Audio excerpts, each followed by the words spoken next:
మీరు చూస్తున్న ఈ సీసీటీవీ ఫుటేజ్ను Hyderabad police commissioner CV Anand విడుదల చేశారు. సంధ్యా థియేటర్లో పుష్ప ప్రీమియర్స్ జరుగుతున్న రోజు అర్ధరాత్రి 12 గంటల సమయంలో అల్లు అర్జున్ను హాల్ నుంచి పోలీసులు బయటకు తీసుకొస్తున్న దృశ్యాలను ఈ సీసీటీవీ ఫుటేజ్లో స్పష్టంగా చూడొచ్చు.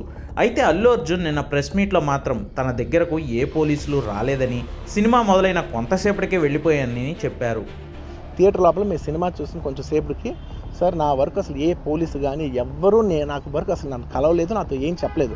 నాకు చెప్పిందల్లా అది పైగా మా మేనేజ్మెంట్ సైడ్ నుంచి వాళ్ళు మా వాళ్ళు వచ్చి చెప్పింది ఏంటంటే, సార్ బయట ఓవర్ క్రౌడ్ అవుతుంది, మీరు దయచేసి వెళ్ళిపోండి అని చెప్పారు. వాళ్ళ పోలీసు వాళ్ళందరూ బయట చాలామందికి ప్రాబ్లం అవుతుంది సార్, ఓవర్ క్రౌడ్ అవుతుంది, మీరు వెళ్ళిపోండి అంటే నేను వెళ్ళిపోయా. సినిమా స్టార్ట్ అయిన కొంతసేపు నేను వెళ్ళిపోయా. నేను మా వైఫ్ అందరూ మేము బయటకు వచ్చాము.